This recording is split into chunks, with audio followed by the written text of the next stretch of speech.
Nous retrouvons débat pour la nation, nous sommes en direct, plus 243 82 41 59 117. Nous allons revenir sur l'actualité politique qui reste dominée par les processus électoraux.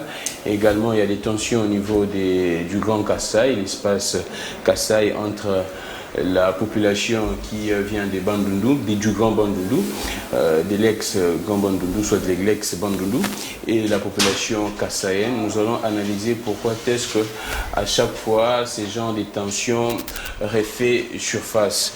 Nous allons parler de ça, mais également, comme vous le savez, vous aviez lu ça dans les réseaux sociaux, il y a des nominations au sein du PPRD et Papimba Oumoussa, secrétaire national adjoint en charge de la mobilisation et la propagande du parti. Il y a bien évidemment d'autres amis qui sont également promus. Il y a Jean-Pierre Bélessi, Aristote Ngarim est maintenu comme secrétaire national adjoint en charge de la communication et médias. Nous allons parler de ça parce que Papimba Oumoussa est là. Toutes nos félicitations et nos civilités. Nous sommes avec Eric Tchoussouaka qui adhère au sein de l'AFDC débat sur le Kwebo, cadre au sein de l'AFDC débat sur le Kwebo, également Bandumputu, juriste. Nous allons parler également de la loi électorale et des discussions qui se poursuivent. Nsingi Pouloulou qui reste déterminé à inscrire ces réformes au sein dans cette loi électorale. Délice Sanga a dit que ces réformes proposées par Nsingi Pouloulou est en tout cas hors jeu. Ce qui constitue leur proposition de la loi dite Lokondo. Nous allons parler de tout ça, de l'actualité politique en général avec mes invités. Je commence par Papimba Oumoussa, à tout seigneur, tout honneur. Papimba Oumoussa, comment vous allez? En forme? Oui, Dieu fait grâce, la santé m'avait un peu dérangé, mais sinon ça va. Papimba Oumoussa, mes félicitations. Merci, cher Garmic. Secrétaire national adjoint en charge de la mobilisation et la propagande du parti. Juste une petite anecdote. Hein. C'était avant-hier, j'étais avec une personne qui me disait que non, actuellement, parmi les communicateurs du PPRD, Papimba Oumoussa est en train vraiment de conduire l'équipe, de mener l'équipe.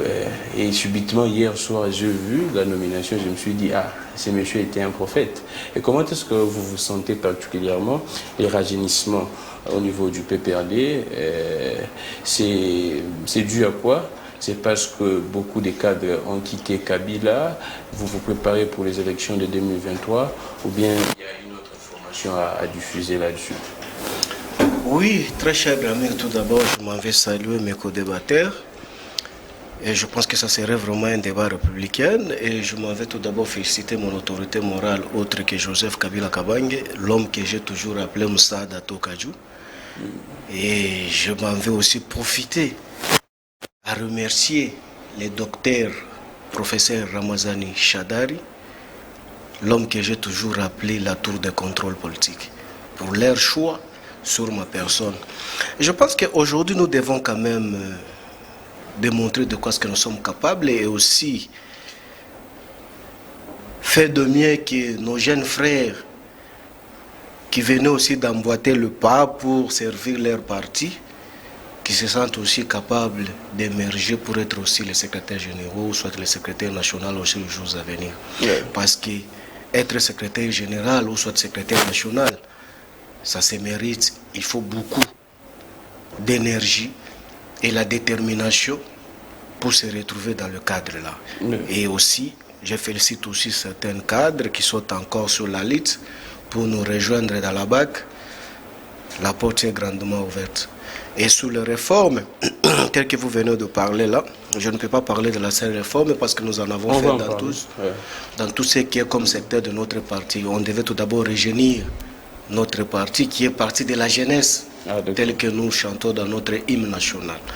Et je pense que dans notre hymne du parti, je pense que c'est vraiment l'un des points très capitaux, très essentiels qu'on doit en tenir compte pour promouvoir la classe montante pour qu'on soit au sommet de notre parti, en fait d'apporter notre tonus. Merci beaucoup, Papi Mbao Moussa. Nous sommes aujourd'hui le 3 mai, mardi, c'est la journée mondiale de la liberté de la presse. En tout cas, beaucoup de structures sont en train de prôner la dépénalisation du délit de presse. En tout cas, je pense que les journalistes doivent travailler avec une liberté totale. On ne dit pas libertinage, mais une liberté totale. Je pense que beaucoup de structures réclament également qu'on puisse lever cette histoire de diffamation chez les journalistes. Tentative, je pense, d'analyse avec les juristes qui est avec nous. Monsieur Bandou Mpoutou, vous allez bien? Oui, je vous remercie et je crois que vous vous portez aussi bien. Ouais. Et je profite de l'occasion pour saluer mes co-débatteurs également. Et sans plus tarder, dire aussi félicitations à mon co-débatteur qui est en face de moi, Papi Mbao, pour sa nomination. Quand bien même que non, c'est leur parti, c'est leur organisation interne, quand même en tant qu'indépendant, quand même je sais que dans un parti politique, on reconnaît quand même vos efforts. Et puis aujourd'hui, on vous nomme à un poste de direction au sein de ce parti-là. Je crois que quand même vous avez mérité cela. Et pour cela, je vous en félicite. Et si je peux dire un mot par rapport à la diffamation des presse. On prend ça vite, la journée mondiale de la liberté des presse. Plusieurs structures, en tout cas, prônent la levée même de la diffamation chez les journalistes, la dépénalisation du délit des presse. Qu'est-ce que vous pourriez dire étant que juriste? Je crois que lorsqu'on met en place un certain nombre de comportements en infraction, c'est parce qu'il y a des raisons valables de le faire. Et je crois que le législateur prend toujours en compte le facteur de droit qui est la matrice même du droit. C'est-à-dire qu'il a tenu compte de la société, il a tenu compte des différentes structures au sein d'un État pour mettre en place une disposition, qualifier un comportement d'infraction. Je crois que cette disposition-là ou cette infraction-là a sa raison d'être et on ne peut pas l'enlever. Déjà ce matin, j'étais devant une vidéo faite par un chroniqueur. Vous parlez de qui? Des Pérois. Voilà, par exemple, c'est vraiment... imaginez si on enlevait la diffamation, comme on dépénalisait la diffamation. Ce monsieur serait sorti comme ça, indemne, sans problème. Mais je crois qu'avec ce genre de comportement, on ne peut pas dépénaliser cela. Donc moi, franchement, je suis contre cette dépénalisation. Parce que nous sommes... Vous êtes journaliste, il y a des journalistes, mais nous devons quand même travailler dans les normes. Vous êtes là, je ne pense pas vous voir entrer dans ce genre de considérations. Parce que, comme tel que je vous connais, je ne pense pas que vous pouvez vous lancer dans le vide comme ça. Ce qu'il a dit, c'est faux ou bien c'est vrai? Même si c'est vrai, il y a ce qu'on appelle l'institution président de la République. Vous savez, en Europe aussi, il y a des problèmes. Ce n'est pas seulement ici, en Afrique du Sud, il y a des problèmes. Ailleurs, il y a des problèmes. Il y a quand même des manières de parler. Il y a quand même une possibilité d'aller devant les instances appropriées pour exprimer votre mécontentement. Mais pas aller à la place publique, aller même jusqu'à dans la vie privée du chef de l'État. Pour dire une vérité selon qui Perrault Louara, il doit chercher des formules. Non, il ne faut pas chercher des formules. Mais lorsque quelqu'un, je le cite, et il utilise le libido sur la place publique avec la caisse de l'État. Là, c'est plus loin. Lorsque vous entrez dans la vie privée d'un chef de l'État, là, ça allait plus loin. Aujourd'hui, Macron, avec sa femme, nous connaissons tous l'âge, nous connaissons les détails, un peu juste de manière amassée. Mais personne n'en parle. C'est aussi un problème. Aujourd'hui, même dans la loi électorale, lorsqu'on dit que vous devez seulement épouser quelqu'un de nationalité congolaise, c'est un problème. Vous êtes dans le privé des candidats. Là, c'est quand même trop l'amour quand ça vous prend. On ne sait pas si vous allez tomber chez un président. Merci beaucoup, Bandou.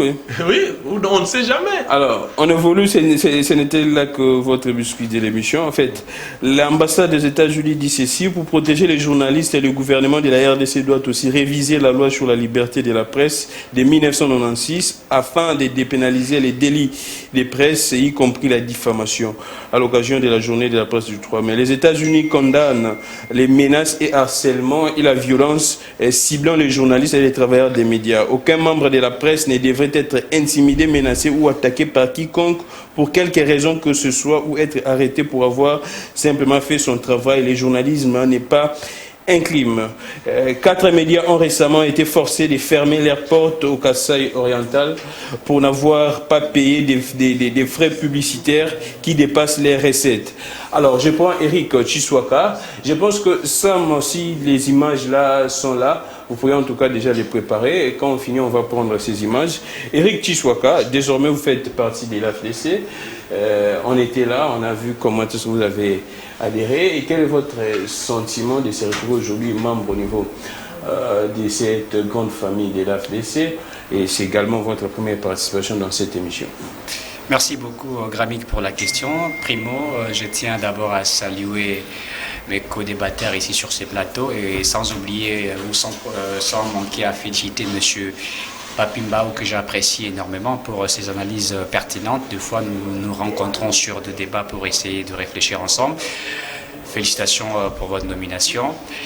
Pour répondre à cette question, je suis un jeune acteur politique, j'ai des ambitions politiques. Je me suis dit, parmi certains partis politiques que j'ai essayé de regarder, de voir comment ils fonctionnent, j'ai été comment dirais-je, j'ai été satisfait, s'il faudrait le dire, ou j'ai été étiqué par l'organisation de ce grand parti politique du professeur Modeste Bahati Lukwebo. Sa capacité managériale m'a poussé à venir l'accompagner. Je crois que Bahati Lukwebo fait partie des grands acteurs majeurs de la République démocratique du Congo. Et donc, Eric Chiswaka s'est dit, je peux aujourd'hui, au sein de ce parti politique, apporter aussi ma petite touche, apporter ma pierre pour construire cette maison, cette belle maison. Et donc, désormais, Eric Chiswaka fait partie de la grande famille politique du professeur Modeste Bahati Lukwebo.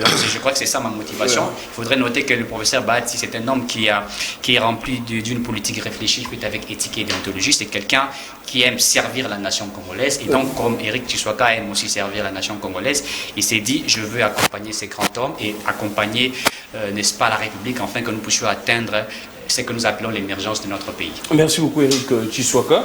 Nous prenons Papimbaou. Le parquet général, après la Cour de cassation, contredit la Cour constitutionnelle en affirmant que c'était à elle de poursuivre Matata Ponyo. La faute étant commise, ce dernier échappera donc à la justice car aucune juridiction ne pourra les poursuivre. Papimbaou, vous êtes analyste politique. Ces dossiers, Matata, hier, nous étions surpris. Les parquets général, après la Cour de cassation, écrire au président de la République pour dire que la Cour de cassation n'est pas habilitée, n'est pas compétente de juger M. Matata Ponyo. C'est à la Cour constitutionnelle de les juger. Aussi longtemps, la Cour constitutionnelle avait dit également qu'elle n'est pas compétente de juger Matata Ponyo. C'est un jeu de ping-pong. La première des questions que je vous pose, comment expliquer que le parquet doit écrire au président de la République? C'est parce qu'il est le magistrat suprême, je ne sais pas. Est-ce que c'est le président qui avait accusé Matata Ponyo? On ne sait pas en tout cas. Vous, quelle lecture faites-vous de ces dossiers? Oui, avant tout d'abord de développer, je m'avais tout d'abord encore ajouté quelque chose, surtout à mon frère Chiswaka qui vient d'adhérer à l'AFDC. Mon frère, la fidélité paie toujours dans la vie.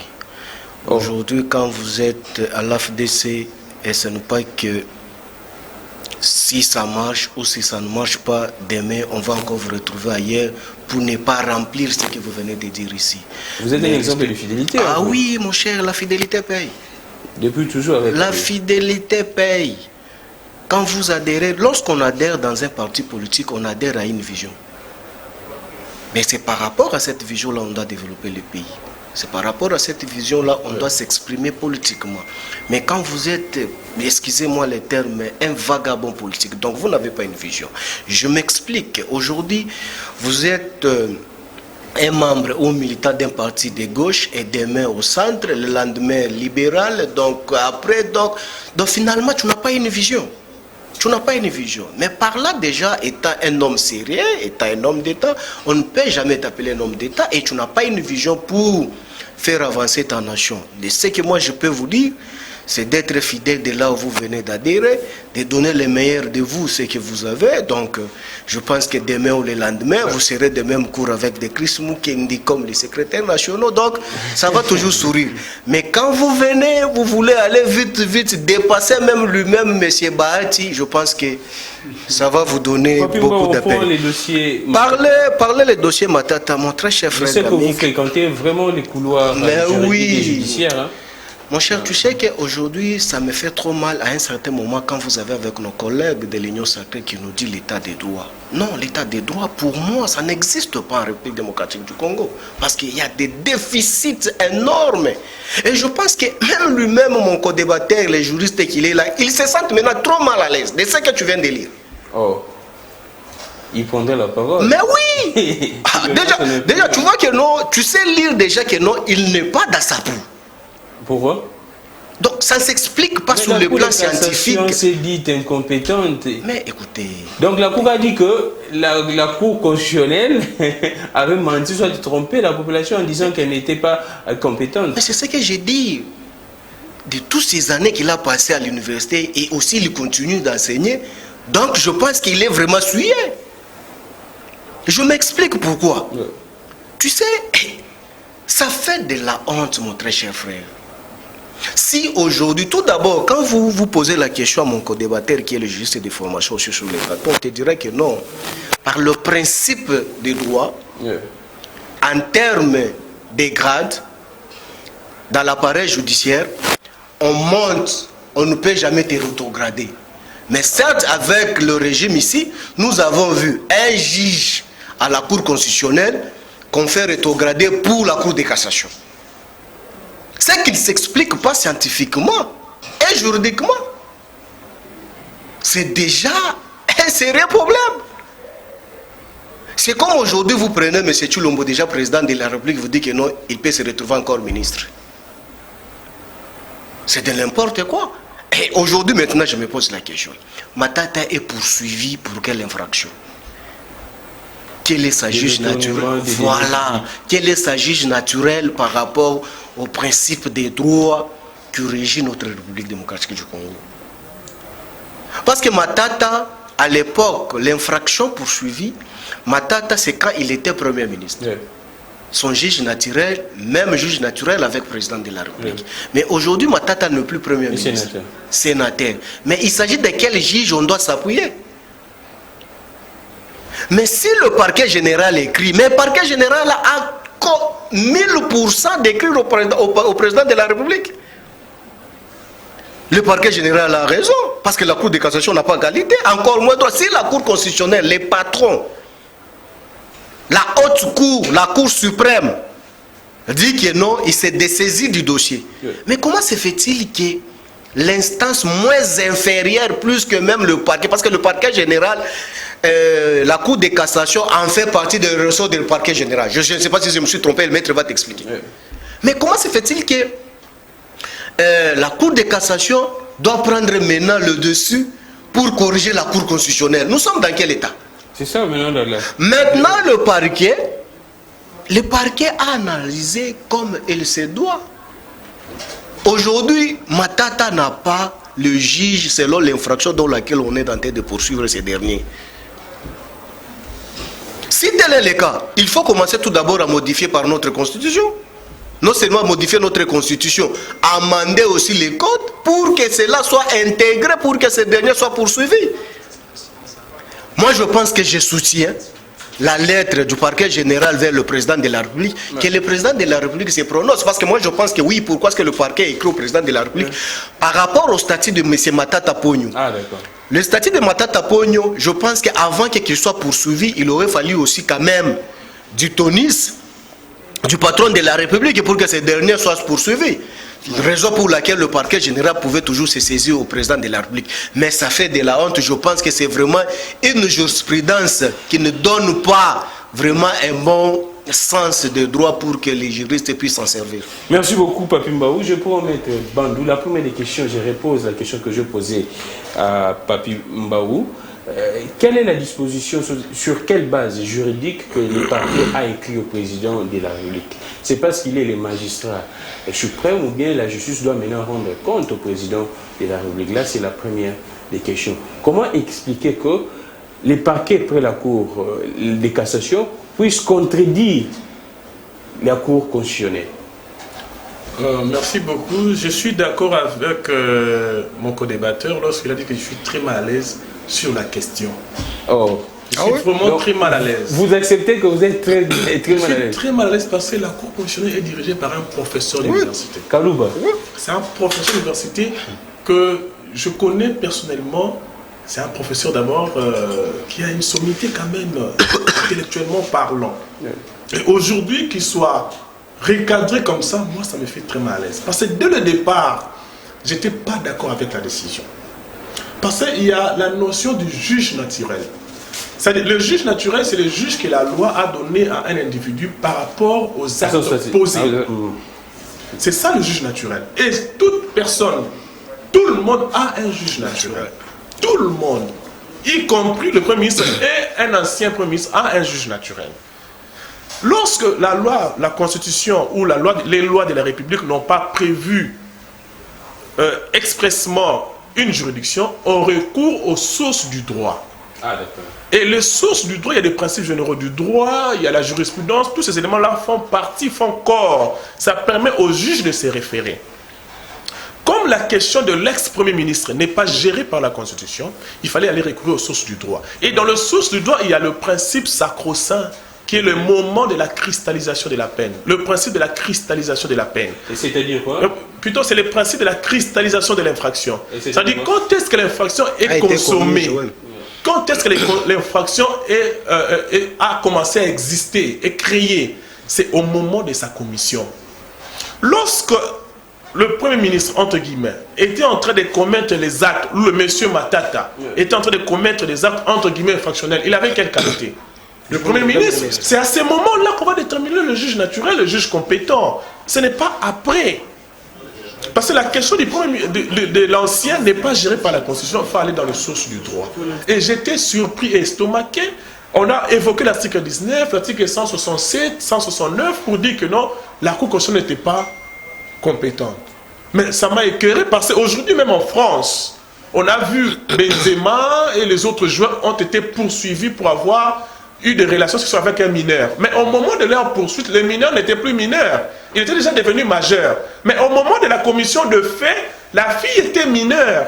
Il y a Benzema, je crois, Valbuena, et ainsi de suite. Nous connaissons cette histoire-là. Mais dans notre pays, comment est-ce que la Cour constitutionnelle est passée outre cet élément-là? Aujourd'hui, pour dire que non, il est incompétente, il va laisser la place à la Cour de cassation. Maintenant, la Cour de cassation, il va juger dans quelle qualité? Quelle est la disposition qui est où Il est sénateur. Il est sénateur, mais est-ce que les actes posés, il a posé ça quand il avait la qualité de sénateur? C'est ça même la difficulté. Non, comme sénateur, il n'a rien fait. Il n'a rien fait. Bon, prenons par hypothèse qu'il n'est pas sénateur. Ou bien après le mandat, il est resté chez lui à la maison, un individu simple. Ça sera quelle juridiction? Le tripé? Oui, ce sera le tripé. Si je vous comprends bien, c'est un jeu apparemment. C'est du ping-pong, c'est ce qui se passe. Personnellement, je suis très mal à l'aise de parler de ça parce que je suis en train de m'exprimer. Expliquez à la population, vous êtes un expert. Avec pincement au cœur. C'est la population qui ne comprend pas. Vous étant expert, expliquez à la population. C'est ce que je suis en train de dire, que la Cour constitutionnelle avait tapé à côté. Désolé de le dire, c'est mon professeur, j'ai du respect pour lui. Ah, mais la Cour constitutionnelle avait tapé à côté. Vraiment à côté, parce que le principe de la... Je suis un pénaliste des formations. Ouais. J'ai fait le DS en droit pénal des affaires à l'UNIKIN, à l'Université de Kinshasa. Ouais. Promotion 2018, bon, jusque-là, on attend toujours la défense. Ouais. Mais je ne peux pas concevoir que le principe de la cristallisation de l'infraction soit passé outre. Parce qu'en droit pénal, il y a l'interprétation stricte.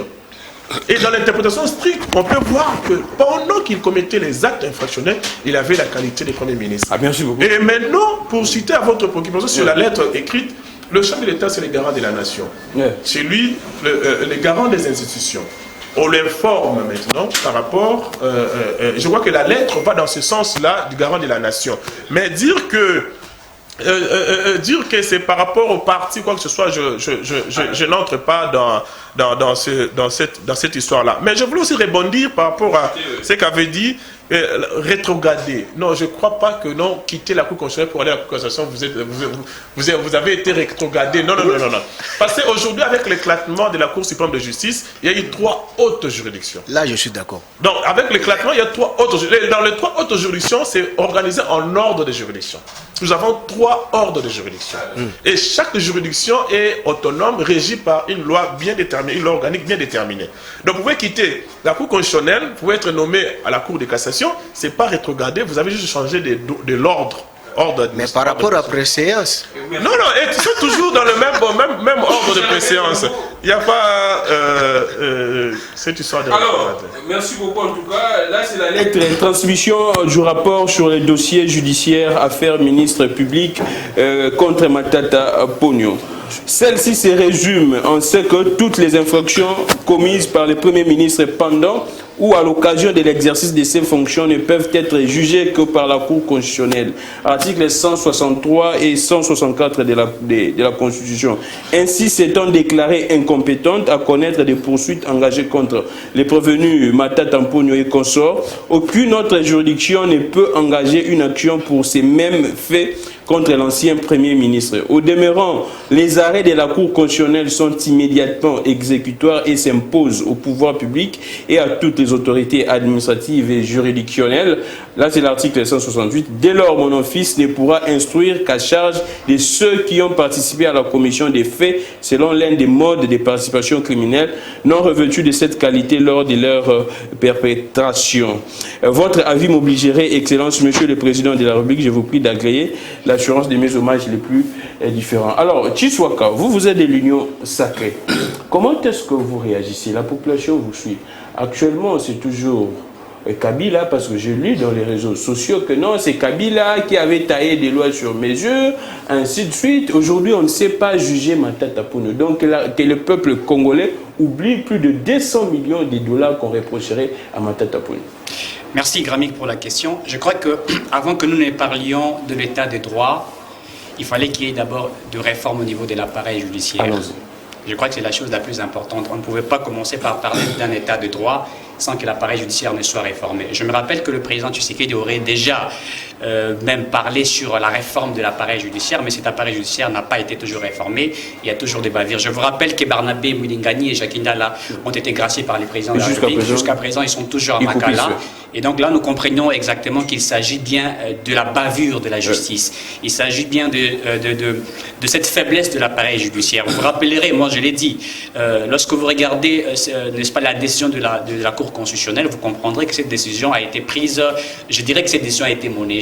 Je vais vous donner certaines révélations. S'il vous plaît. Je vais vous faire certaines révélations. S'il vous plaît, Chiswaka, vous répétez un peu. Je dis la décision de la Cour constitutionnelle a été monnée. La décision de la Cour constitutionnelle a été monnée. Donc la plus haute juridiction a été corrompue. Monsieur Gramic, nous sommes dans un pays où il y a certains qui ne veulent pas aider le président de la République. Le président de la République ne peut pas tout faire. Le président de la République doit avoir des personnes sérieuses qui peuvent l'aider, n'est-ce pas, à accomplir sa vision. Si aujourd'hui, certains crachent sur le président de la République, c'est plus que nous disons que certainement il y a des problèmes de ceux qui l'entourent, il y a ces personnes-là qui ne veulent pas aider le président de la République. Je vais vous dire une certaine vérité.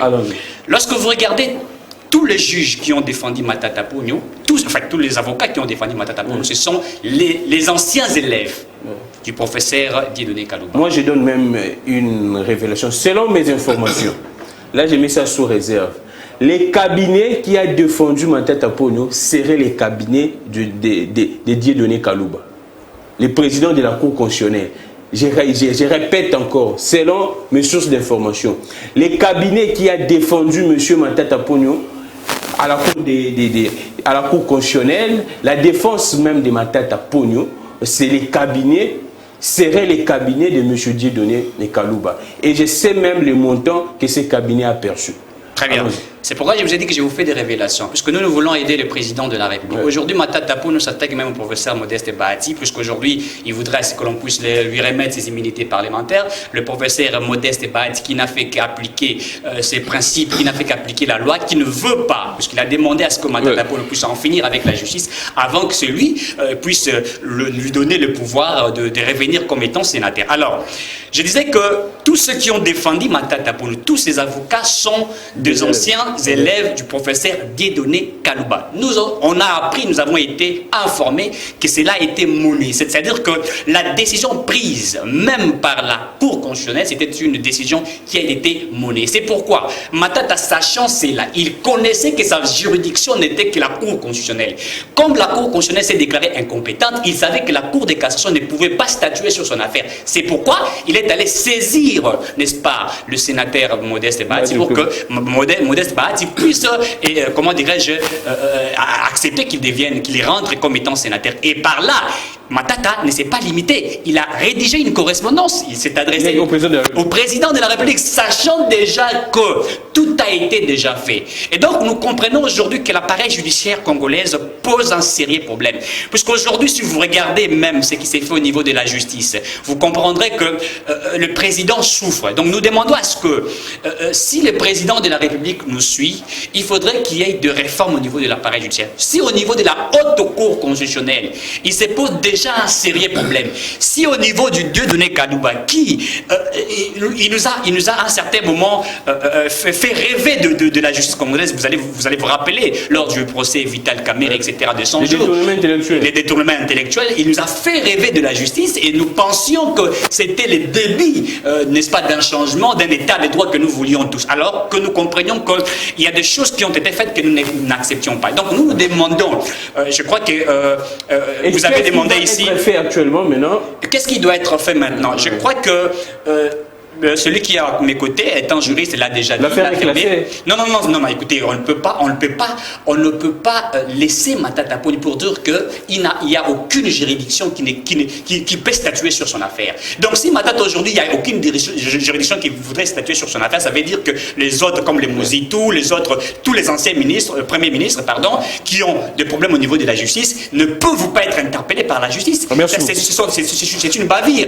Et c'est pourquoi nous voyons aujourd'hui qu'on élabore de loi où on vous dit un ancien président de la République ne peut pas être poursuivi en justice. Ça n'a pas de sens. Nous sommes dans un nous sommes dans un état de droit. Un état de droit, c'est le respect des principes, c'est le respect des textes. Tout le monde, n'est-ce pas, est redevable face à la justice. On ne peut pas laisser les autres pour arrêter les autres. Je crois que le président de la République, s'il nous suit, il faudrait qu'il y ait de la réforme au niveau de l'appareil judiciaire. Sans cela, nous allons commencer à patauger et ça sera regrettable. Merci beaucoup, Eric Tshwaka. Nous sommes en direct. Plus de 140 ans. Merci beaucoup pour vos messages. Je dirais un par un. Nous avions commencé un peu en retard. Toutes nos excuses en tout cas. 082 41 59 117, messagerie normale et WhatsApp. Je prends Pichou, le coordonnateur provincial au niveau des Nouvel Élan, en grand retard, vous entrez directement. On parle de ce dossier Matata Ponyo. Alors, la Matata maintenant doit recouvrir ses humilités au niveau du Sénat, parce que là, la Cour de cassation dit qu'elle est incompétente, la Cour constitutionnelle est incompétente. Qu'est-ce qui se passe exactement? Merci beaucoup, cher Gramic. Je présente d'abord nos excuses à nos téléspectateurs qui nous suivent. Ouais. On a connu un sérieux problème d'embouteillage. J'en profite de saluer mes co-débatteurs. Ouais. En fait, je devrais, avant d'entamer le dossier Matata, lancer un appel à nos frères qui, par rapport à la problématique qui se passe dans l'espace kassaïen, avec nos frères de Grand Bandundu. Moi, je pense que en cette période où nous traversons, je pense que nous, peuple congolais, nous ne pouvons pas nous diviser entre nous.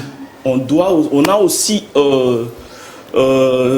cette responsabilité de prendre en compte ce qui se passe à l'espace kassaïen. Parce qu'aujourd'hui, j'ai toujours dit, on doit consolider l'unité nationale. On ne peut pas céder avec la volonté de l'oppresseur, de dictateurs qui veulent à ce que le Congolais entre eux entre dans du tiraillement, dans des guerres civiles. Là, ça ne va pas résoudre le problème. Voilà la raison pour laquelle nous lançons un message de paix et nous sollicitons tous les gouverneurs, notamment le gouverneur de Kasaï, ainsi que le gouverneur de Bandundu, de Grand Bandundu, notamment les 3 provinces, de trouver intérêt d'entente et de prendre les choses en main. Alors, concernant le dossier Matata, moi je pense que mes co-débatteurs ont tout balayé. Voilà la raison pour laquelle nous avons toujours dit qu'il y a une cacophonie qui est élue domicile au sommet de l'État. C'est ça le vrai problème avec notre pays. Comment expliquer, vous pouvez comprendre qu'une juridiction comme la Cour constitutionnelle pouvait poser de tels actes? C'est anormal. C'est anormal. C'est ça la vraie problématique. Lorsqu'on cherche à politiser toutes les institutions, je dis bien, donc c'est la politique. Tout est politisé. Voilà la raison pour laquelle nous sommes en train de chercher la dépolitisation même au sein du bureau de la CENI. Parce que voir même la Cour constitutionnelle est politisée. Des décisions qu'a pris un grand professeur dans son État, moi je pense qu'il maîtrise le droit. Il ne pouvait pas agir ainsi. C'est une honte pour la République. Ouais. Et ça ternit même l'image du pays. Moi, je pense que, comme me disait mon frère, on n'est pas... C'est quand même honteux de parler de ces dossiers. C'est honteux. Ça ternit réellement l'image du pays. Ça montre au monde combien la RDC est en train d'être gérée. Il y a un désordre. Il y a un désordre d'où nous devons réformer. C'est pourquoi nous avons toujours dit au sein de Nouvelle-Élan que le Congo est en reconstruction. On ne peut même pas parler du développement dans ces pays. On doit parler de la reconstruction parce que tout est à reconstruire, mon cher ami. La Cour constitutionnelle, c'est une institution dont le peuple congolais, dans son ensemble, doivent en principe fonder leur espoir à la Cour constitutionnelle. Mais aujourd'hui, c'est inféodé avec le pouvoir en place. Aujourd'hui, c'est politisé. On ne pouvait rien entendre avec cette Cour. Partant d'abord de son installation, nous n'allons plus revenir. Il y a à boire et à manger. Donc nous nous sommes habitués avec le pouvoir de nos amis de l'Union sacrée, le non-respect des droits. Ils font que violer les lois, ils créent des désordres. D'où voilà la raison pour laquelle nous sollicitons qu'on se cite tout d'abord autour de ces élections dont nous allons entamer le dossier tout à l'heure. D'ici là. Merci beaucoup Pichou. C'est Pichou qui? Matabissi. Pichou Matabissi, exactement. Alors, concernant ces tensions au niveau des Kasaï Bandundu, une mission d'enquête parlementaire sera dépêchée pour s'enquérir de la situation et réunifier les deux communautés. Je me pose des questions même sur la conférence des paix, les résolutions, j'en ai, mais est-ce que ces résolutions pourraient être appliquées? Les gens vont respecter cela? Je ne sais pas, en tout cas, qu'est-ce qui se passe actuellement. Nous allons prendre ça, les processus électoraux, on doit se dire clairement, apparemment il y a une sorte de crise qui ne dit pas son nom. Avec, à l'Assemblée nationale au niveau interne, il y a des réformes qu'on propose. À l'extérieur, il y a plusieurs partis politiques, des structures politiques, entre autres les FCC de M. Kabila, la Mouka, ainsi de suite, et certains mouvements de la société civile qui sont contre, qui disent clairement qu'on doit avoir à tout prix un consensus, et également les prêtres, les pasteurs. Nous suivons cette image au niveau de la Chopo. Nous allons revenir juste après. La population est contre des réformes proposées par les députés nationaux Nsingi Pouloulou, qu'on appelle loi Tiani, entre autres. Pour être président de la République, il faut être des pères et des mères congolais. Également, votre conjoint ou soit votre conjointe doit être des pères et doit être congolais ou soit congolaise, également des pères et des mères. Nous suivons cette image de quelques minutes et puis nous allons revenir pour prendre Papi et Moussa.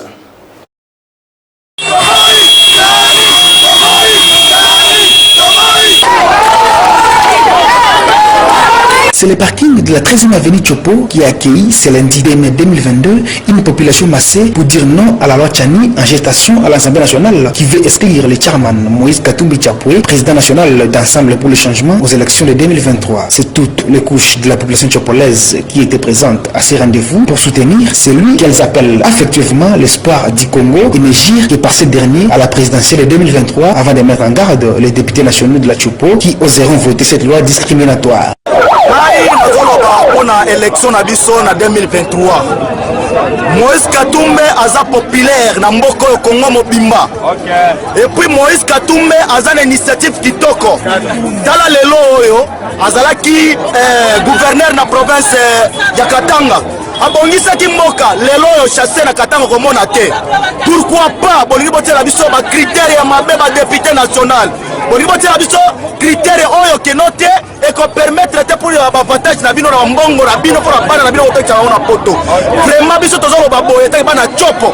Décision na biso zali boye. Député national oyo mona chopo. Oyo komeka kotia critère oyo kontima yango. Na aéroport ba kokita te.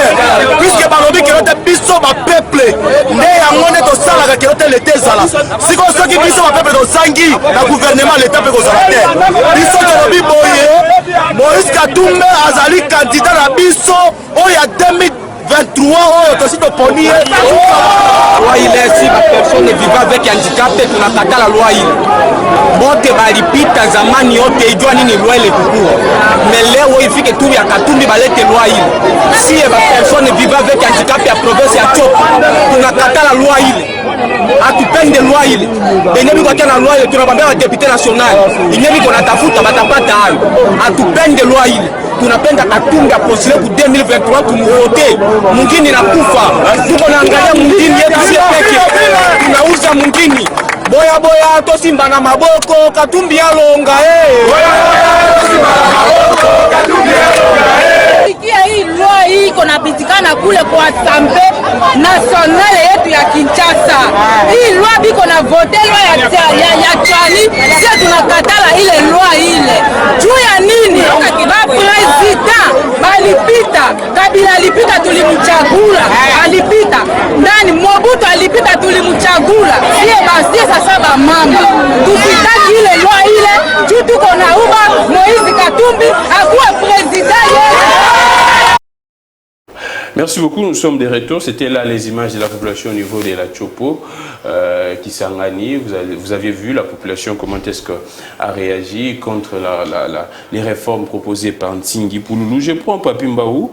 Vous êtes du PPRD.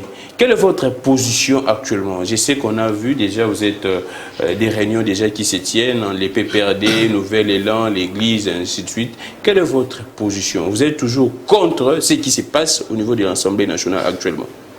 Tu sais tout d'abord que ma lutte, moi personnellement, c'est contre les immoraux. Comment est-ce que je peux soutenir un immoral? Comme qui? Tout celui qui est immoral, il faut l'associer. Je dis ceci, je m'en vais tout d'abord, je reviens tout d'abord par rapport à ce que mon co-débatteur Tchiswaka vient de révéler. Je suis très ravi parce que ici, je vous avais signalé de l'entrée des gens en disant que nous, l'état de droit, a été corrompu. Oui, l'état de droit n'existe pas. Parce que quand la haute cour est corrompue, on ne peut pas parler de droit des droits. L'état des droits n'existe pas. L'état des droits, c'est aussi respecter le principe sacro-saint à ne pas se faire corrompre même dans la toilette. Mais je t'ai dit, je t'avais dit dans l'entrée du jeu directement que mon co-débatteur serait trop mal à l'aise, il ne saurait jamais s'expliquer là au-dessus parce que c'est de la honte. C'est cracher sur la mémoire des étudiants et étudiantes qui apprennent aussi à être comme eux. Vous allez les apprendre quoi? Ceux qui sont encore à l'université pour apprendre les droits. Quand le vieux censé d'inspirer ou inspirer aussi les étudiants, mais dans l'immoralité, non plus. Et j'ai aussi, quelque chose que je n'ai pas aimé, c'est aussi la façon dont M. Bahati a agi aussi. Ah d'accord. Quelle que soit la manière, la cour a été corrompue ou quoi, ou sous-traitée selon la déclaration de mon co-débatteur, mais l'arrêt de la cour est exécutoire. Bahati a demandé juste qu'on lui ramène la lettre, la décision de la Cour. Écoutez, ça c'est ça. Et que la Cour lui écrive. Attention, le vieux Bahati c'est Maradona. Pourquoi est-ce que tu sais qu'on l'appelle Maradona? Pourquoi? Ah oui, je vais t'expliquer. Non, c'est pas un joueur. Ah, mais j'ai pour la taille? Non, il sait bien jouer en politique. C'est un grand job. Ah, d'accord. Je t'explique pourquoi. Tu sais, aujourd'hui, pour que Matata qui puisse se présenter devant la Cour constitutionnelle a saisi le bureau du Sénat. Ouais. Et c'est M. Bahati qui a présenté Matata sous les institutions judiciaires. Mais aujourd'hui, s'il y a un problème avec l'instance en question où le président Matata a mis à disposition la justice M. Bahati et M. qui? M. Matata. C'est M. Matata et c'est M. Bahati d'entrer encore en contact, de lui confirmer encore ce qu'ils ont pris comme décision. Ce n'est pas des batatas de prendre sa notification pour venir donner au bureau. Ah d'accord. C'est là où je trouve que non, le régime ici, on est où? Donc le régime de Pablo Escobar, Le régime des Django. Des Django? Ah mais oui, ça ne peut pas dormir chez lui, comme tu dis qu'à Lingala, on a toujours dit qu'il y a pâté qu'on a la chaîne. Le Bahati, non, ça ne pouvait pas aussi dormir chez lui. Tu vois que ma tata était le premier ministre, lui-là, le vieux Bahati était son ministre à l'époque, tout ça. Ataka Banco. Tima. Papimbo, qu'est-ce que vous préparez? Les élections? Je m'explique, je suis en train de m'expliquer. Et par là aussi, ça frise aussi nous et nos frères Tshisekedi à peine d'adhérer aussi, en train de monter en politique. Mais quel modèle que nous allons prendre auprès de nos vieux? Et quand aussi mon frère qui enseigne encore en matière, il va enseigner quoi? Aujourd'hui, pose-lui la question devant ses élèves. Quand on lui pose la question, mais prof, explique-nous. Explique-nous par rapport à la procédure des droits sous le fait pénal. Qu'est-ce qu'on va faire ici? Il va nous expliquer quoi? Parce que la jurisprudence est déjà là. C'est pourquoi ce qu'on dit chez nous au PPD, vous avez vu comment est-ce qu'on a désarticulé la République. On a désacralisé les institutions. Aller même au-delà d'empoisonner la jeune démocratie. On prend le processus électoral. Processus électoral. Qu'est-ce que vous préparez à ce stade, Papi Mbao? Non. Nous, on se prépare tout d'abord, nous sommes prêts à aller aux élections. Mais il y a les préalables avant d'aller aux élections. On ne peut pas se révéler de ces 4 matins comme ça, on dit que non, c'est Grammy qui va organiser les élections. Mais ça se discute au Parlement là-bas. Mais oui, nous sommes là, nous sommes tout à fait d'accord. Ah, vous êtes là? Mais nous sommes au Parlement, nous, PPD, nous sommes représentés. Mais qui organise les débats? C'est Mbosso. Oui. Le président. Par quelle manière? Écoutez, Grammy, je pense que nous, le PPRD, par le passé, on a tant souffert avec nos frères qui étaient hier sous les bois en disant que non, on doit débattre en dehors des institutions. Nous, on leur a toujours dit que non, il faut débattre toujours sur les institutions. Mais aujourd'hui, ils nous reviennent encore à raison qu'on avait raison à l'époque que non, l'affaire politique, on ne traite pas sous les bois. C'est sous les institutions.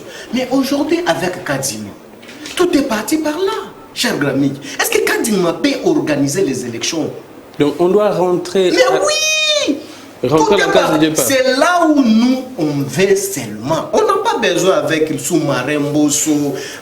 Non, si on respecte seulement la procédure qu'il faut pour l'obtention de celui qu'on appelle Kadima. Il y a plusieurs Kadima en République démocratique du Congo. Non seulement celui Kadima qui est là, il y a encore d'autres Kadima qui existent encore de l'extérieur. Si vous allez même aux finances, il y a encore un Kadima. Mais ce que nous voulons, c'est quoi? Consensus. Il faut qu'il y ait consensus. Parce que consensus, là, ce n'est pas nous. C'est le principe, ça procède. Consensus a existé en 2011. Consensus, c'est le fruit qui a fait qu'aujourd'hui, M. Tshilombo soit président de la République.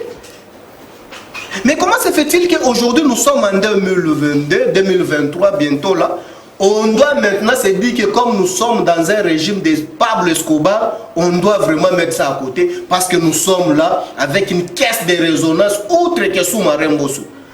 Mais vous enseignez quoi? Parce que ce dernier tout d'abord vit son âge, il voit que déjà, il est déjà épuisé de tout ce qu'il peut faire comme fonction. Il faut maintenant enterrer la République parce qu'elle a l'argent. Mais est-ce que nous les jeunes, on doit accompagner cette immoralité pour nous laisser quel héritage? Voilà maintenant la jeunesse.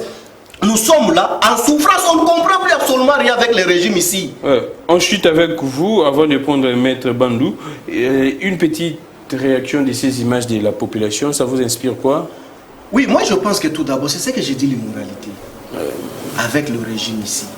Est-ce que vous pouvez vous rendre compte que nous, à l'époque, tous quand on était à l'FCC, tous ceux qui font des bruits aujourd'hui à l'Union sacrée en proposant des lois cavalières, est-ce qu'ils pouvaient ouvrir la bouche chez nous dans la commission que nous, je dois proposer là? Il va Singh ne pouvait pas ouvrir sa bouche. Mais ces jeunes-là, tout d'abord, ils viennent d'où? Ça souche. Ils viennent d'où? Ils devaient tout d'abord réfléchir comment est-ce qu'il faut légiférer une loi sur les câbles. S'il vous plaît. Mais je t'ai dit. C'est un électricien, je crois. Mais oui, ce sont des gens câblés qui se sont retrouvés à l'Assemblée nationale. Il faut tout d'abord réfléchir comment est-ce qu'on doit légiférer une loi qui doit protéger les journaliers de l'ESNEL. Comment est-ce qu'on doit quand même importer des câbles de qualité. Mais aujourd'hui, un mécanicien doit se donner le luxe de proposer une loi qui a trait des matières purement juridiques qu'il faut défendre, est-ce qu'il maîtrise les droits? Voilà tout d'abord, si le régime oppose aux Congolais que non, toi, Gramic, aujourd'hui, tu ne peux pas te marier à une étrangère. Mais c'est immoral. Merci beaucoup. C'est immoral. Je voulais chuter par là. Pourquoi? C'est bien ciblé. Leur incompétence notoire, cancérogène, qui a déjà atteint le niveau d'astase trop avancé, nous a montré leur insuffisance. Ils ont peur de qui? Quand vous regardez certains leaders aujourd'hui en République démocratique du Congo, les femmes sont étrangères.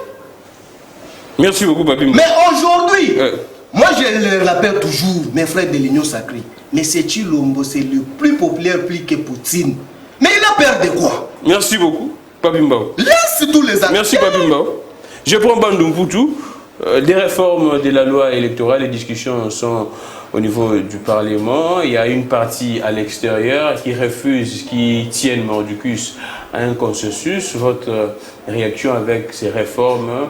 Nous avons même vu certains parlementaires qui, Délice Sanga, qui est contre les propositions et qui dit que c'est pratiquement hors jeu, ce que propose Ntingi Pouloulou. Mais du moins, apparemment, nous sommes face à une crise. Quelle est votre lecture? On doit continuer comme ça, une partie à l'extérieur, d'autres continuer au niveau de l'Assemblée nationale, ou soit on doit faire quoi exactement? Merci pour les préoccupations dont vous avez soulevées. Mais avant d'y répondre, je voulais revenir un peu en arrière pour conclure directement le sujet Matata et justice.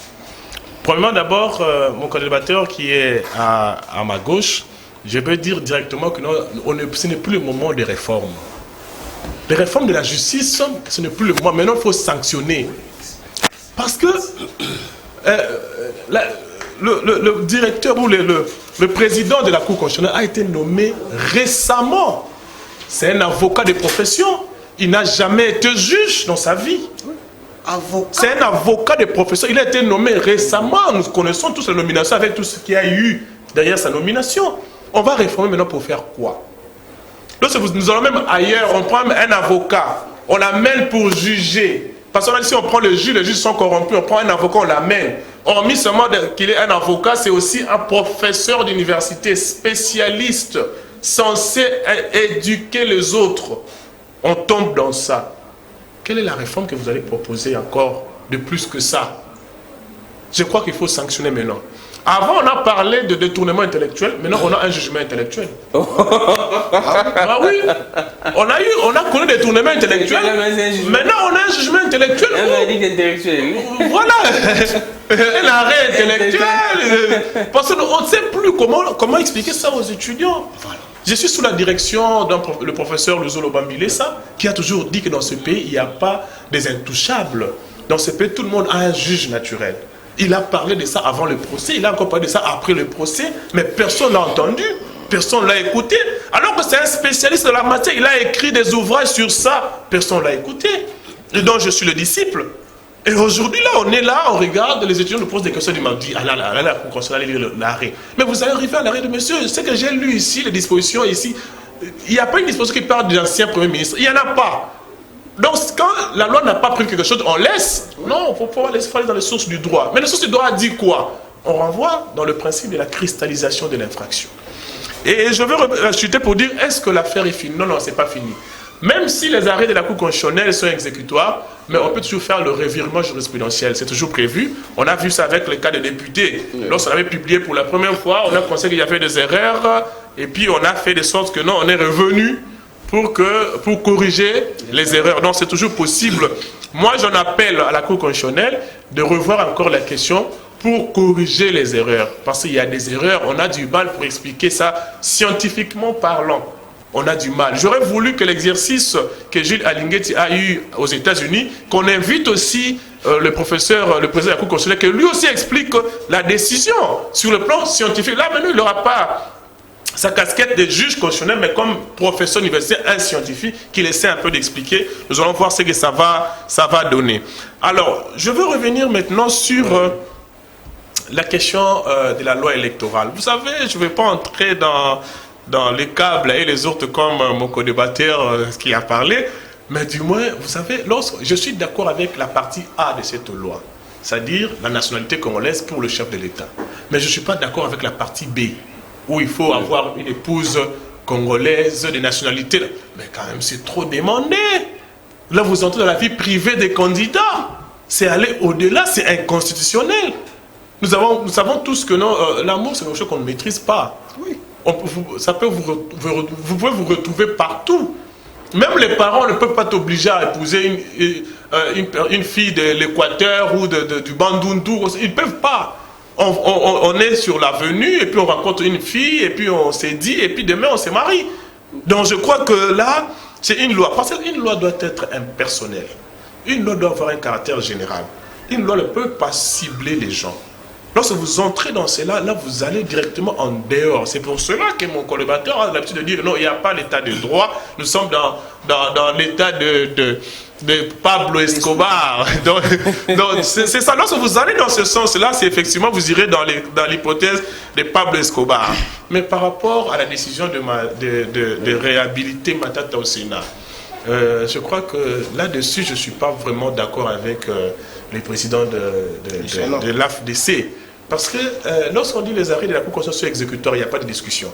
Lorsque déjà la Cour constitutionnelle s'est déclarée déjà incompétente, et la Cour de cassation se déclare aussi incompétente, vous le réhabilitez. Nous sommes en administration, il faut la lettre, non? Que la justice écrive à l'administration. C'est une procédure, ça. Oh.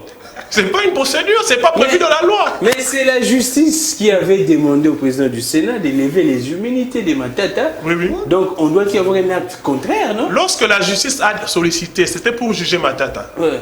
Et la justice s'est prononcée que non, il est incompétent pour juger ce monsieur. En rendant un arrêt. C'est suffisant. Public. C'est suffisant. C'est suffisant. Mais je vais maintenant rebondir sur ce que mon co-débatteur a dit. À l'époque, Matata était Premier ministre. Le vieux Bati était ministre. Est-ce que les relations étaient au beau fixe? Est-ce que les torchons ne brûlaient pas entre eux? Et aujourd'hui, ce n'est pas de règlement de compte.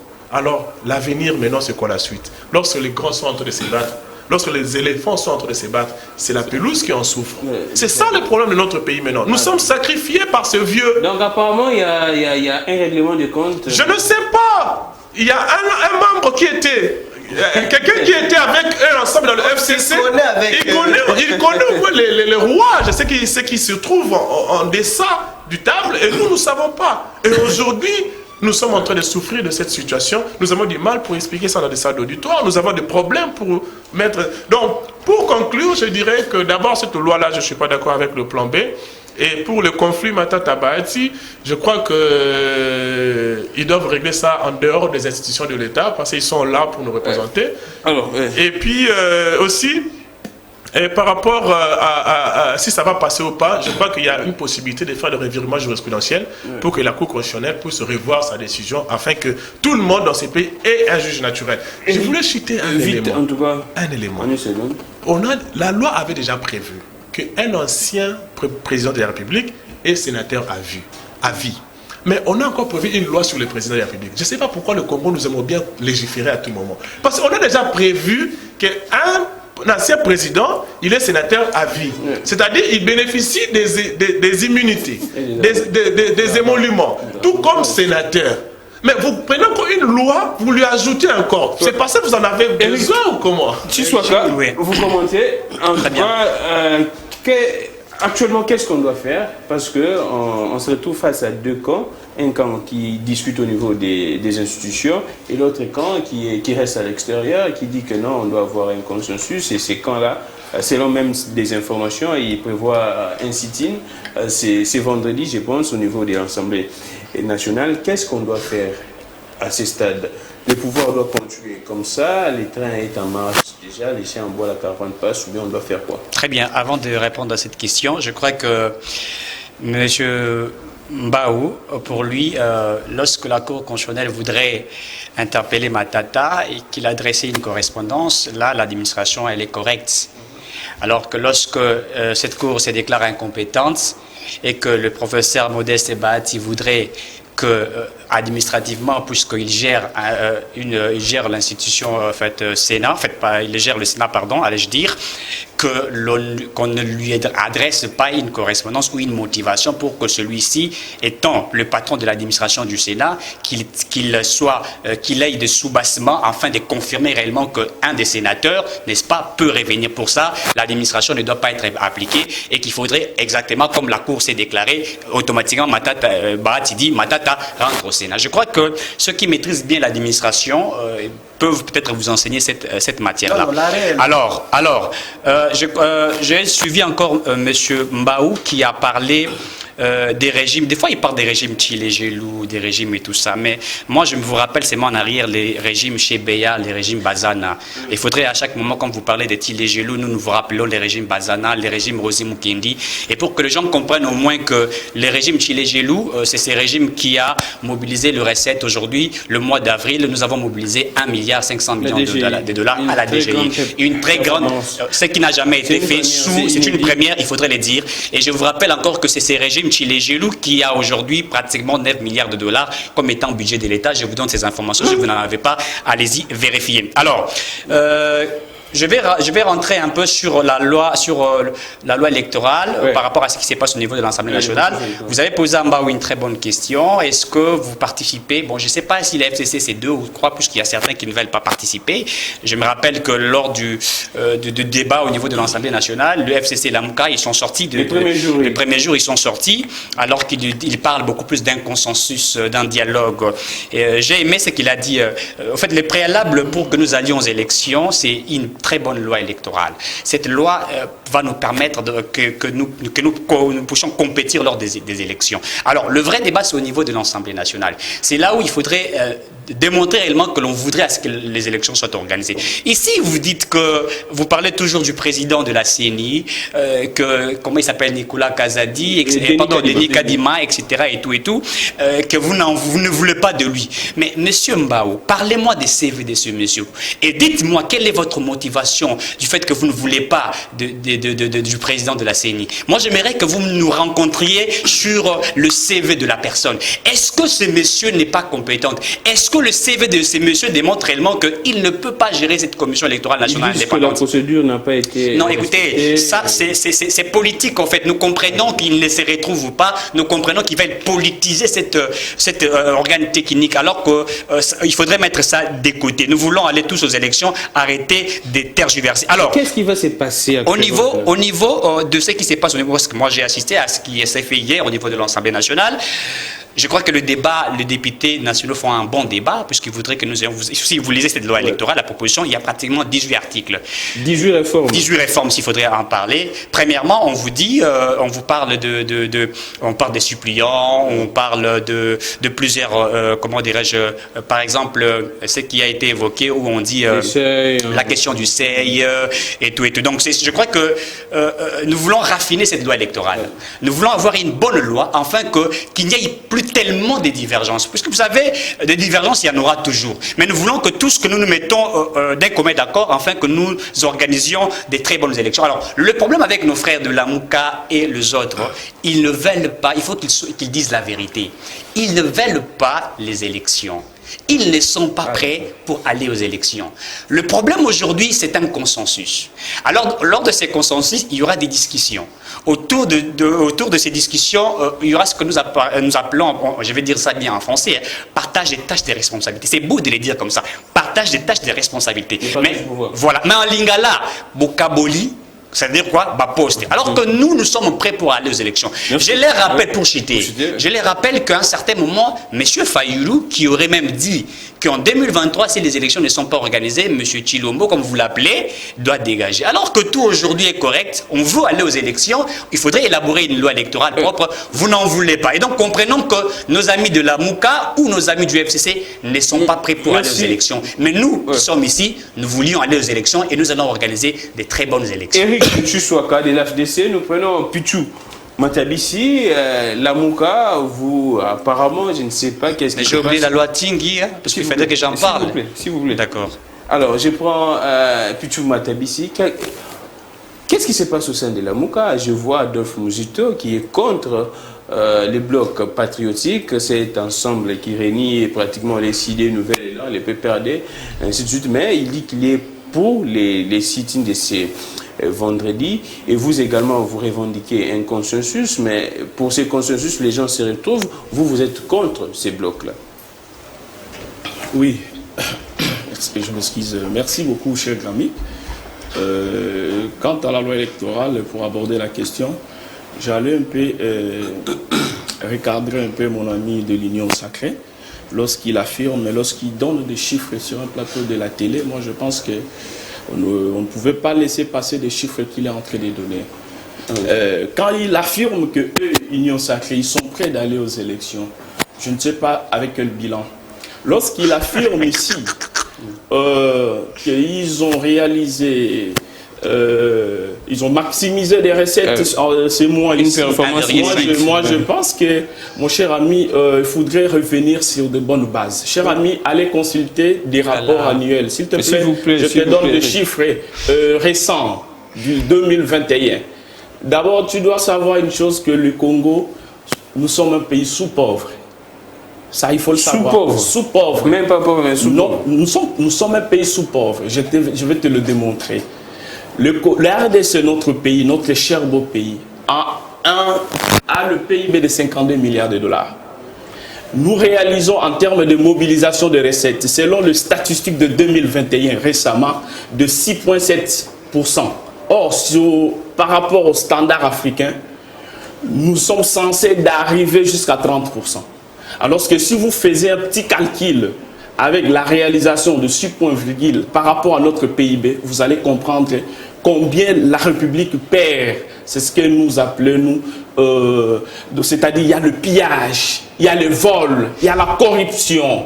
Tout passe. Le Congo, la RDC, en principe, on devrait réaliser 15 milliards de dollars en termes de budget. Si on mobilisait mieux des recettes, si on réformait le finance du pays. Mais aujourd'hui, lorsqu'il tape du poitrine, il parle de 8 milliards de dollars. Plutôt, c'est 7 milliards de dollars de budget. Et il faudrait savoir que dans le budget, nous avons une partie du budget interne et externe. Et est-ce que le 8 milliards que tu nous donnes ici, c'est en ressources propres? C'est ça le vrai problème qu'il faut poser. Donc, il ne faut pas manigancer avec des chiffres, cher ami. Nous sommes loin. Et je vais expliquer, avant d'entamer le sujet, pourquoi j'ai qualifié, connoté la RDC un pays sous-pauvre. Parce que sur le plan, le standard international, le pays pauvre pour un citoyen, le PIB c'est à des dollars. Mais la RDC, nous vivons avec 1,4 $ le jour. Allez-y comprendre. Donc, il faudrait avoir toutes ces informations pour venir conformer. Nous vivons dans une pauvreté à outrance. Il y a un sérieux problème avec de paisibles populations. Tu parles des élections dont vous êtes en train de dilapider la caisse de l'État. Oui, il ne faut pas s'étonner, cher ami. Il ne faut pas, l'histoire est têtue. Nous avons le projet de 100 jours, dont vous avez bousillé les 680 millions de dollars ici dans ces pays. Nous avons les 400 millions de rames selon les rapports de ODEP. Nous avons les 15 millions, le rétrocommission des pétroliers. Nous avons le 27 millions, l'achat des palissades qu'on a octroyé gratuitement aux députés. Nous avons les 7 millions, les fonds de la Covid, qui n'a pas de traces jusqu'à aujourd'hui. Nous avons aujourd'hui 13 millions le projet Chile Jeune. Nous avons plus ou moins 50 millions pour les uns, 500 millions pour le voyage du chef de l'État, selon les rapports que l'IGF a donnés. Allez-y comprendre. Oui, il ne faut pas s'étonner. Il y a l'IGF qui donne les rapports, il y a ODEP. Je te donne des sources, cher ami. Donc, avec cette manière... Non, je devrais d'abord expliquer à mon frère de l'Union Sacrée qu'il ne pouvait pas s'affirmer lorsqu'il qualifie que la Mouka FCC ne sont pas prêts pour les élections. Non, il se trompe d'adresse. Plutôt, c'est eux, ils ne sont pas prêts. Ils n'ont même pas décaissé l'argent à la CNI pour l'organisation des élections. Qu'est-ce qui se passe chez vous dans la Mouka? Alors, je reviens avec la situation qui se passe au sein de l'Assemblée nationale. Moi, je pense que nous avons tant parlé sur ces dossiers. Nos amis doivent comprendre une réalité. Qu'aujourd'hui, j'ai toujours dit, on n'a que ce pays, nous avons un seul pays. Au sein d'abord de la Mouka, vous avez parlé les blocs patriotiques, oui, pour les citer. C'est-à-dire, le nom là, c'est de manière objective. C'est-à-dire, quelle est la position de notre leader Adolphe Moussif? Lui dit ceci, le bloc patriotique, c'est bon, nous combattons, nous menons la lutte, nous faisons bloquer pour empêcher le manœuvre qui se sont en train d'opérer par nos amis de l'Union sacrée, c'est de l'Assemblée nationale dont ils ont formalisé, formaté une majorité en pleine législature. Alors, nous devons au sein de ces blocs nous fixer des objectifs. Étant une organisation moderne, on ne peut pas venir se regrouper ensemble sans se fixer des objectifs. C'est ça un peu, on doit discuter qu'est-ce qu'on doit faire parce que nous connaissons comment les choses se passent. Nos amis du FCC, nous savons ce qui se passe. Hier, ils étaient avec les amis du pouvoir. Aujourd'hui, il y a eu à boire et à manger. Voilà la raison pour laquelle, pendant le matinée que notre leader a pris, le déjeuner qu'il a pris avec la presse, il a essayé de rappeler le vrai problème que notre pays connaît. C'est beaucoup plus au-dessus des partis politiques. Nous fondons nos coalitions plutôt, et ça se fonde, ça se défend tout, parce que nous ne nous mettons pas ensemble sur base d'une vision, sur base des bonnes idées. Voilà la raison pour laquelle le leader Adolphe Mozuto, le président Adolphe Mozuto, veut à ce qu'on puisse clarifier, définir des objectifs dans ces combats que nous menons au sein du bloc, en fait pour empêcher, mais nous sommes d'accord d'ici là les 6, nous serons devant l'Assemblée nationale. Merci beaucoup. Et nous lançons même le message à toute la jeunesse de la ville de Kinshasa ainsi que de la RDC. Parce que l'heure est venue que nous devons barrer la route à ces complots, à toutes les manœuvres qui s'opèrent au sein de l'Assemblée nationale. Mais ces morceaux n'arrivent jusque-là à ne pas comprendre les choses. Parce qu'il est là, il doit être au milieu du village. Il ne peut pas servir un camp. Merci il beaucoup, ne peut pas servir un individu, plutôt servir l'État congolais. Merci beaucoup. Et je vais chuter pour l'Assemblée nationale n'a non seulement la mission de légiférer, l'Assemblée nationale a aussi une mission de contrôler. Mais avec tout ce qui se passe dans ce pays, ils ferment les yeux, ils ne voient pas. Ils ont beaucoup de travail à faire. Ils passent tout le temps de faire des lois tailler sur mesure pour cibler les individus, enfin écarter d'autres dans la course. Nous disons non, nous sommes à la fin, ne peuvent plus passer. Nous sommes à la fin. La régie, s'il vous plaît, accordez-nous 5 minutes, s'il vous plaît, vraiment. La RDC, la Direction Générale des Impôts, DGI, vient d'exploser les compteurs pour ce mois d'avril. Elle vient d'enregistrer avec encadrement de l'IGF 1,5 milliard de dollars. Alors, vite fait, en tout cas, on commande vite fait une minute, s'il vous plaît. Je prends un papier Mbao. Moi, je pense que tout d'abord, on doit être sérieux par rapport aux chiffres et c'est une vaste aventure. Moi, ce que j'ai appris ici... S'il vous plaît. C'est que moi, la science m'a appris ici.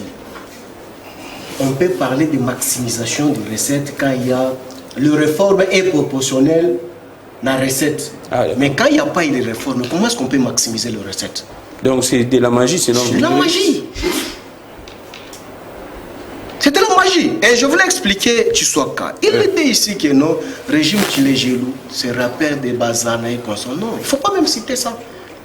Est-ce que tu peux me citer les noms des 9 combattants qu'on a tués les jours de proportion loi Minapo et Sakato? Tu peux me citer les noms? Que M. Chilombo Tiwe. Tu peux me citer les noms de Ushindi, Paluku, David Kalala, de l'SID, que M. Chilombo Tiwe. Et tu peux me citer les noms de mon jeune frère qu'on a cassé sa jambe récemment ici à l'SID. Non, tu n'as pas honte. Mais il ne faut pas le dire. Et aussi, je voulais l'expliquer. Dans le principe, je sais que oui, vous êtes intellectuel, fort malheureusement, vous n'êtes pas juriste. En droit, on dit une compétence et d'attribution. Je voulais t'expliquer parce que tu veux défendre M. Bahati. Non, ça n'a pas de sens. Je ne sais pas par quel principe de droit, lorsque l'arrêt est rendu, est opposable à tous, M. Matata doit demander encore une autre notification en dehors de l'arrêt. Je me pose la question, la notification la porterait quel titre? Cacophonie. Mais nous sommes dans quel droit? Et aussi tu dis que non, ceux qui maîtrisent bien les droits. Non, tu sais, parmi les secteurs, ou soit la spécialisation en tant que politologue, ma nourriture, c'est le principe des droits administratifs. Là, c'est là où je dors. Et il ne faut pas faire même il faut savoir faire le distinguo entre les droits administratifs et les procédures des droits pénaux. Ça ne se marie pas, c'est ce que toi tu viens de faire. Les droits administratifs que tu dis, c'est lié sous la notification que M. Matata doit apporter. Mais je me pose, ça n'a pas de sens. L'arrêt est là, quand tu dois remarquer. Matata est allé au Sénat, c'est juste après quand M. Kalouba a rendu l'arrêt public. Avant que l'arrêt soit publié, Matata ne partait pas au Sénat. Donc c'est pour vous dire que vous avez désarticulé les institutions de la République. Vous avez empoisonné la jeune démocratie. Parce que nous avons les vieux qui ont déjà puisé leur sève. Et maintenant, ils vont nous laisser du poison. C'est pour chuter encore que j'ai dit aujourd'hui, nous n'avons pas besoin d'aller en dialogue avec les régimes finissants ici pour partager le pouvoir. Alors, ils nous ont montré leur incompétence notoire et leur mode de gestion en détournement, en cascade. À outrance. Vous avez vu l'enrichissement insolent. Et vous avez vu que c'est un régime caractérisé en mode de gestion Kardashian. Pourquoi est-ce que je dis ça? Parce que c'est un mode de jouissance. Merci beaucoup. Où vous trouvez que la jouissance commence au sommet jusqu'au pied. Merci Papi Mbao. Merci. Mais vous voulez que le pays aille de l'avant. Merci beaucoup. C'est pourquoi est-ce que je lance encore débat. Tu as vu mon frère qui est là, trop jeune comme moi. Il est trop mal à l'aise. Il n'arrive pas intellectuel. Pourquoi? Il est trop mal à l'aise avec cette immoralité de ces régimes finissants. Alors, je prends Bandou Mpoutou, 1,5 milliard de dollars collectés, soit plus de 200% des assignations dépassant en tout cas une performance historique jamais réalisée en un mois. Et là, l'IGF félicite en tout cas la DGI. Quelles sont vos impressions? Merci beaucoup pour la question par rapport aux chiffres. Même si à la maison, je ne trouve pas ça sur mon assiette. Avant de parler de ça, je vais d'abord finir avec cette histoire de la... Vous savez, sous d'autres cieux, les élections sont organisées par le ministère de l'Intérieur. Et dans notre pays, seulement les politiciens, représentés par des gens qui sont devant moi, INC, la MOUCA, AFDC, ils se sont réunis pour dire non, nous allons créer notre CENI où chaque parti, chaque parti politique ou chaque groupement politique composant va envoyer quelqu'un à la CENI pour nous représenter. Nous sommes allés sous cette forme-là. Et aujourd'hui, c'est la forme que nous utilisons maintenant. Et même encore, ils reviennent pour dire oh non, on n'a pas confiance. Et finalement, qu'est-ce que vous voulez dans la vie? Il faut s'arrêter et puis se poser la question de la vie. C'est compliqué. Parce que vous savez bien qu'à la CENI, vous envoyez vos représentants et le président sort de la société civile. C'est ça le principe. Maintenant, vous demandez ce consensus de quoi? Les chiffres vite, nous sommes à la fin. Voilà, moi je crois que dans le consensus là qu'ils nous disent, ils vont parler de quoi? Ils publient leurs arguments. C'est-à-dire qu'ils vont décider dans le consensus. Je vais y revenir. Vous voyez ce que vous voulez dire là? Le contenu de votre consensus, qu'est-ce que vous voulez en fait? Parce que la CENI est composée de vous. Mais vous ne voulez plus de la CENI au consensus. Maintenant, vous allez parler de quoi? Publiez-nous le contenu. Nous sommes à la fin. Je félicite mon débatteur qui dit que nous sommes des sous-pauvres. Je vois le ventre de moi. C'est la malédiction. Oui, on est à 115 millions. J'ai pensé que non, récemment, je suis à la télé, vous avez acheté 4 sièges à l'intérieur du pays, toujours dans le sous-développé. Le président Mozuto a acheté 4 sièges. Il y a plus avec l'argent propre. Il y a plus que ça. Toujours dans le sous-développé. Apparemment, quand vous étiez ministre, vous êtes quand même organisé pour avoir un peu de moyens. Alors, je vais chuter pour dire. Je vais chuter pour dire. Ce sont que des chiffres. Et moi j'ai besoin de réalité. Ce matin pour acheter le pain j'ai eu du mal. On m'a acheté le pain pistolet, j'ai vu le pistolet a diminué. Ce n'est plus avec le grammage actuel que je connais. Merci. Alors le chiffre là, j'en ai rien à faire avec ça. Je vais le voir à la maison chez moi. Et même à la DGI, MP. Voilà. Vous savez, je vais simplement rappeler que par rapport aux chiffres qui a été donné, notre pays a toujours eu une économie extravertie dépendante de l'extérieur pendant plus de 18 ans. Je crois que Papi Mbao qui ont géré avec Kabila peuvent nous expliquer cette dépendance que nous avons eue. Aujourd'hui, c'est que nous sommes en train de réaliser démontre que c'est une force de la République. Et on peut voir dans 3 ans que le gouvernement mobilise énormément des recettes. On peut voir dans 3 ans que l'IGF, l'Inspection générale des finances, fait son travail. En 3 ans seulement. Et ça démontre de la volonté politique, de l'engagement. C'est vrai que tout n'a pas été encore correct, mais il faudrait voir ce qui est en train d'être fait. Le développement, ça commence par ça. Alors, pour citer...